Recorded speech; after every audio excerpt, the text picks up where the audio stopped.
Just before 1:30 this afternoon, IMPD officers with the Northwest District attempted to make a traffic stop in the 3800 block of Martin Luther King. The vehicle was described as a Honda Pilot, and that vehicle was driven by a white female. During that time period, the officer attempted to stop it. The vehicle then fled. According to IMPD protocols, the officer did not follow or pursue that vehicle based on the fact that the vehicle was being stopped for an infraction. Just before 2:30 this afternoon, IMPD officers that were patrolling the area located the vehicle in front of 556 Eugene. As officers were doing an investigation and towing the vehicle, a white female was on the porch of 556 Eugene. During that time period, officers walked up to the porch to speak to her. As they approached, she showed that she had a gun on her. Officers immediately gave her commands not to touch the weapon, not to make any motions for the weapon. She then reached for the weapon despite the commands the officers gave. 4 officers then fired their weapons, striking the female. Officers immediately transferred to a position where they immediately rendered first aid to the female on the front porch of the residence. IFD and IMS responded to the scene and pronounced her deceased here at the scene. We know this is a white adult female. This is still ongoing. All the officers who fired their weapons were equipped with body-worn cameras. These cameras will be reviewed. The IMPD Critical Incident Response Team responded to the scene. They will be conducting a criminal investigation, which is standard protocol in any officer-involved shooting. The Marion County Prosecutor's Office also responded to the scene. They are being consulted throughout this entire investigation. A separate administrative investigation is being conducted by the IMPD Internal Affairs Unit. The Civilian Majority Use of Force Board will review the case and determine if IMPD policies and procedures were followed during this incident. Again, this is all preliminary information. As this investigation unfolds, we expect to have more information for you. But as of right now, that is all we have. Do you have any questions? Some witnesses said that they saw police with tasers out when they approached the woman. Is that true, that any tasers were out before? At this time, we're still reviewing the videotapes on that, so all of those things are still under investigation. As soon as we're able to collect all the information for witnesses, any other video information, that's when we'll know more as this progresses. Were there any children inside the home, Janae, at the time? It's not that we're aware of. This is still ongoing, but we have no information that any children be in the home at the time.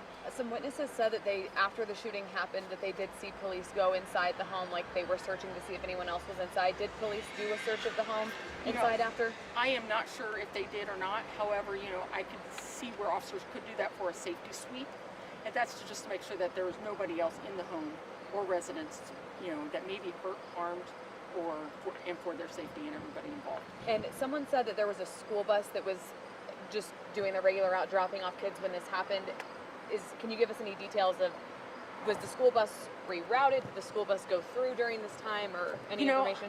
The one thing I do know is because there was a school bus up there dropping off children, I know I assisted one of the children to their father who was waiting at the corner.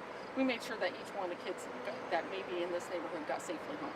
And that was one thing too, Janae, when I was talking to some of the parents, they were saying this is causing them to ask a lot of questions.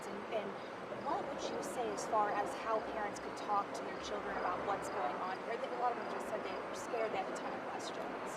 There are a number of resources that you can use. Reach out to some of the children's centers or even the Child Advocacy Center.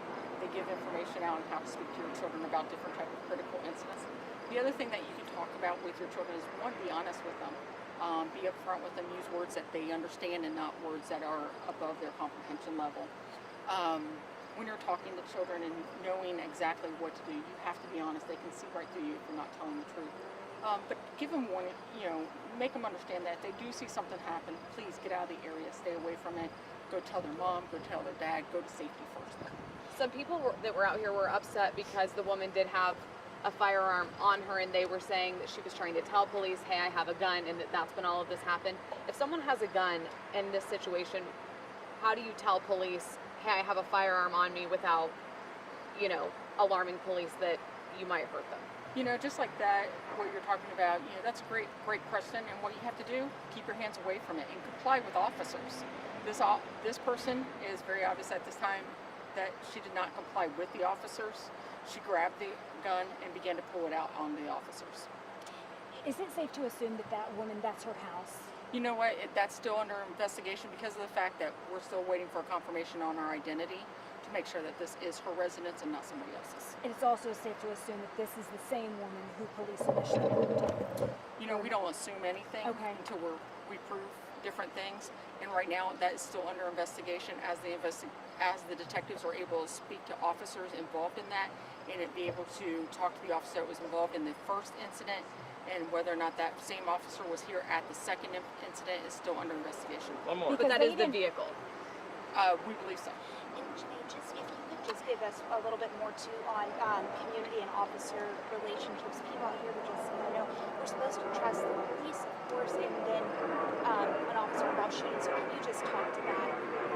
Our officers are out here every day, regardless of the situation, doing their job.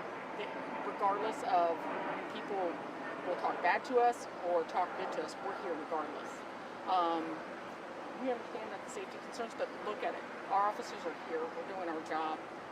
They approached the situation in a very casual manner.